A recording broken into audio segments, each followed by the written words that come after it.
ఒక అడవిలో చోటు అనే ఒక చిన్న మేకపిల్ల ఉండేది. దురదృష్టవశాత్తు పుట్టగానే తల్లిని కోల్పోవటంతో చోటు తండ్రి మరొక ఆమెను వివాహం చేసుకోవటంతో చోటుకి ఛాయా అనే పేరు గల మరొక తల్లి వచ్చింది. కానీ చోటు తండ్రి మరో పెళ్లి చేసుకున్న తర్వాత కొంతకాలానికి తను మరణించటంతో ఛాయా చోటుని బాగా కొట్టటం, తిండి పెట్టకపోవటం, చోటు చాలా బాధగా ఉండటం జరిగేది. ఒకరోజు ఛాయా చోటుతో ఇలా అంటుంది, అరే చోటు, నువ్వు పుట్టిన తర్వాత నీ తల్లి చనిపోయింది, తర్వాత మీ నాన్న చనిపోయాడు. నువ్వు చాలా దురదృష్టవంతుడివిరా. నువ్వు బ్రతకడం ఎందుకు? ఏ నూతిలోనో గోతిలోనో పడి చావు, పీడ విరగడవుతుంది. ఇలాంటి పిల్లలు ఉండి లాభం ఏమిటి? నీకు తిండి దండగా. అలా అనకమ్మా, నన్ను తిట్టకు. నేనేం తప్పు చేశానని? నాకు తల్లిదండ్రులు లేరు. నువ్వే నాకు తల్లి తండ్రి. నువ్వు కూడా నన్ను చూడకపోతే నేనేం చెయ్యాలి? నేనెందుకు చూడాలి నిన్ను? నువ్వేమన్నా నాకు పుట్టావా? ఇక్కడి నుండి పో బయటికి. ఇంకెప్పుడు నీ మొహం నాకు చూపించకో. నిన్ను పోషించడానికి నాకేం పట్టింది? నీలాంటి నష్టజాతకురాలుని నా దగ్గర పెట్టుకుంటే నాకు ఏది కలిసి రాదు అని ఛాయ చెప్పటంతో చోటు అక్కడి నుంచి బాధపడుతూ ఛాయాని వదిలిపెట్టి అడవిలో తిరుగుతూ ఉంటాడు.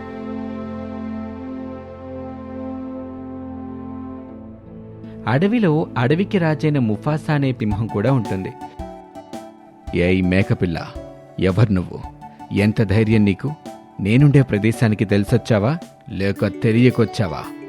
నాకసలే ఆకలిగా ఉంది. సమయానికి భలేగా వచ్చా.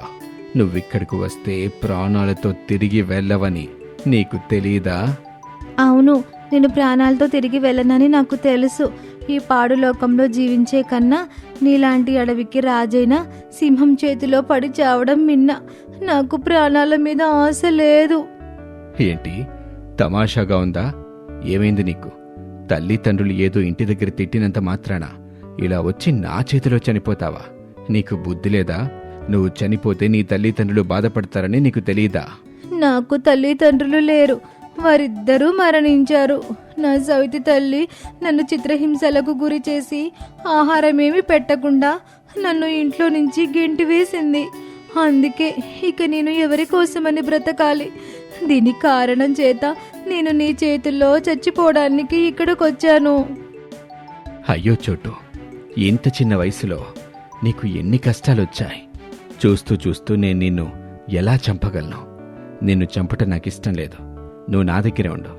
నేను నిన్ను సొంత బిడ్డలాగా చూసుకుంటాను అని ముఫాసా చెప్పటంతో అక్కడి నుంచి వారిద్దరూ తండ్రి కొడుకుల్లాగా ప్రేమగా ఉండటం మొదలు పెడతారు. కాని అడవిలో మాయా అనే క్రూరమైన తోడేలు పక్కన ఉన్న చోటును చూసి, అబ్బా, లేత మేకపిల్ల, దీని మాంసం చాలా రుచిగా ఉంటుంది. దీన్ని ఎలాగైనా చంపి తినాలి. ముఫాసా లేని సమయంలో కళ్ళబొల్లి కబుర్లు చెప్పి చోటుని మోసం చేసి చంపి తినాలి. అలా ఒకరోజు ముఫాసా లేని సమయంలో చోటు దగ్గరికి వచ్చిన మాయా ఇలా అంటుంది, అరే చోటు, ఈ సింహం ఉండే చోట నువ్విక్కడేం చేస్తున్నావు?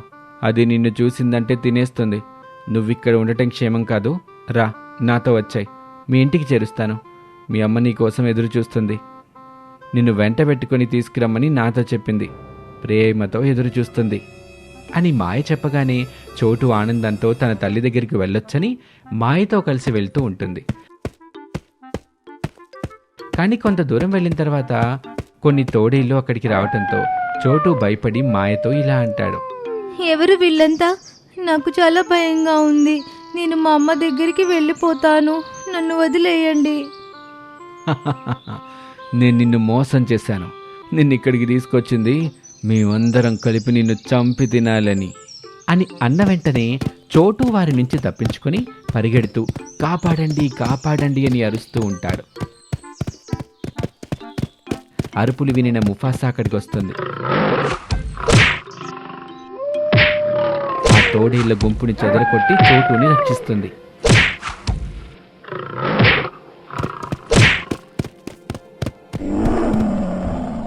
నాకు తెలియకుండా ఎక్కడికి వెళ్ళకు చోటు. నువ్వు చిన్నవాడివి. నిన్ను అందరూ మోసం చేయడానికి ప్రయత్నిస్తూ ఉంటారు. సరే ముఫాసా, ఇంకెప్పుడు నీకు తెలియకుండా బయటకు వెళ్ళను. అలా కొన్ని రోజులు జరిగిన తర్వాత ఒకరోజు ముఫాసా ఆహారం కోసం వేటకు వెళ్ళగా చోటు సవతి తల్లి అయిన ఛాయా అక్కడ ముఫాసాకు కనిపిస్తుంది.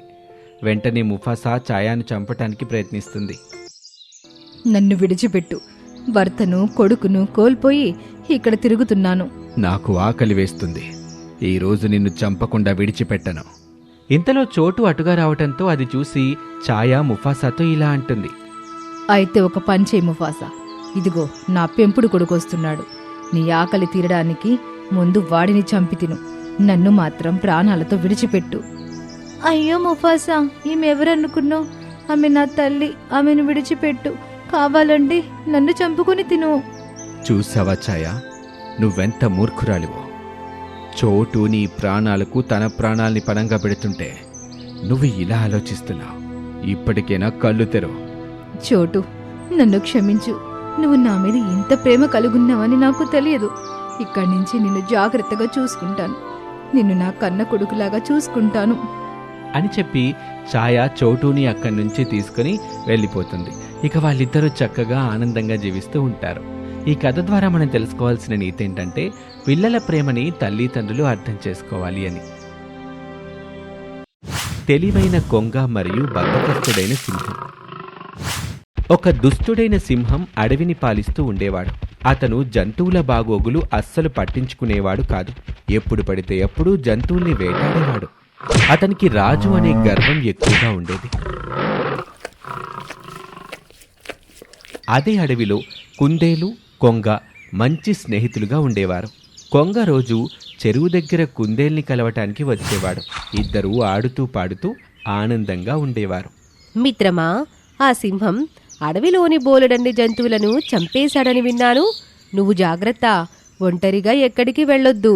అవును మిత్రమా, అతని వల్ల అడవిలో ఒంటరిగా తిరగలేకపోతున్నాము. వాడి నుండి ఎలా తప్పించుకుంటామో ఏమో. సరేలే, ఆలస్యమవుతుంది. ఇక నేను వెళ్తాను. రేపు కలుద్దాం. సరే అయితే, జాగ్రత్త. ఇలా అని కొంగ, కుందేలు అక్కడి నుంచి వెళ్ళిపోతారు. మరుసటి రోజు సింహం వేట కోసం అడవిలో తిరుగుతూ ఉంటాడు. అతన్ని చూసి జంతువులు దాక్కుంటూ ఉంటాయి. వామో రాజుగారు, ఆయన కంటపడితే మన ప్రాణాలు పోయినట్టే. వీడికి ఇదే సమయం దొరికిందా అడవిలో తిరగటానికి? ఈరోజు ఎవరికి చావొచ్చిందో ఏమో. అరే, ఈ నీళ్ళేమిటి? నేనేం చేయలేదు. నక్క మరియు కోతి జింక మొహం చూస్తాయి. ఏం చేయమంటారు? సింహాన్ని చూడగానే తడిచిపోయింది. చీచీ, సమయం సందర్భం ఏమి ఉండదా? ఏంటి సమయం సందర్భమా? అక్కడ సింహం వాడిని చూడగానే పెద్ద పెద్ద వాళ్ళకే తడిచిపోతుంది. నేనెంత? సరే సరే, ఇక నోరు ముయ్యండి. వాడు కనుక విన్నాడంటే మన ముగ్గురిని తినేస్తాడు. మరోపక్క సింహం వేట కోసం తిరిగి తిరిగి అలసిపోతాడు. అతనికి ఎక్కడా వేట దొరకలేదు. అతను అలసిపోయి చెరువు దగ్గరికి వెళ్తాడు. చెరువు దగ్గర కుందేలు, కొంగ మాట్లాడుకుంటూ ఉంటాయి. సింహం దొంగచాటున ఒక్కసారిగా కుందేలు పైన దాడి చేస్తాడు. అకస్మాత్తుగా జరిగిన దాడి వల్ల కుందేలు, కొంగ ఏమీ చెయ్యలేకపోతారు. పొద్దున్నుండి ఒక్క వేట కూడా దొరకలేదు. సరేలే, ఈరోజు నీతోని నా కడుపు నింపుకుంటాను. ఇది విన్న కొంగ ఇలా అంటాడు. మహారాజా, నా మిత్రుణ్ణి వదిలేయండి. వీడిని తింటే మీ కడుపు ఏమాత్రం నిండదు. మీకోసం నా దగ్గర ఒక మంచి ప్రస్తావన ఉంది. ప్రస్తావన? ఏంటా ప్రస్తావన? మహారాజా, మీరు గనక నా మిత్రుణ్ణి వదిలివేస్తే నేను మీకు రోజు పెద్ద పెద్ద తాజా చేపలు తెచ్చిస్తాను.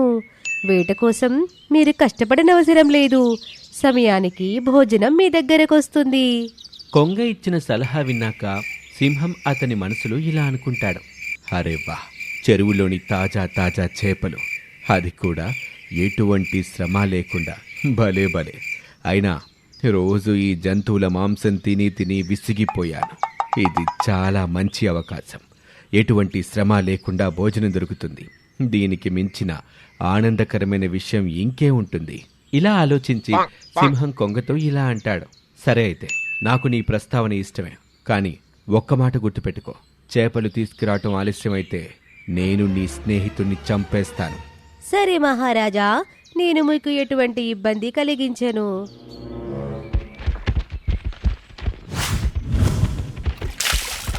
ఆ రోజు నుండి కొంగ ప్రతిరోజు సింహం కోసం బోలెడన్ని చేపలు తీసుకొచ్చి ఇచ్చేవాడు. సింహం ఎంతో ఆనందంగా కొంగ తెచ్చిన చేపల్ని తిని హాయిగా పడుకునేవాడు. ఇక ఇప్పుడు సింహం అడవిలో తిరగటం కాదు కదా, వేటకి కూడా వెళ్ళేవాడు కాదు. కేవలం కొంగ తెచ్చిన చేపలు తినటం, పడుకోవటం అతని పనిగా మారింది. ఇలా సమయం గడుస్తున్న కొద్దీ సింహం బాగా లావుగాను బద్ధకస్తుడిగాను తయారైపోయాడు. ఒకరోజు సింహం కొంగ కోసం ఎదురు చూస్తూ ఉంటాడు. కానీ ఎంతసేపైనా కొంగ చేపల్ని తీసుకురాలేదు. ఆకలితో సింహానికి బాగా కోపం వస్తుంది. ఎదురు చూసి సింహం కుందేల్ని వెతకటానికి బయలుదేరతాడు.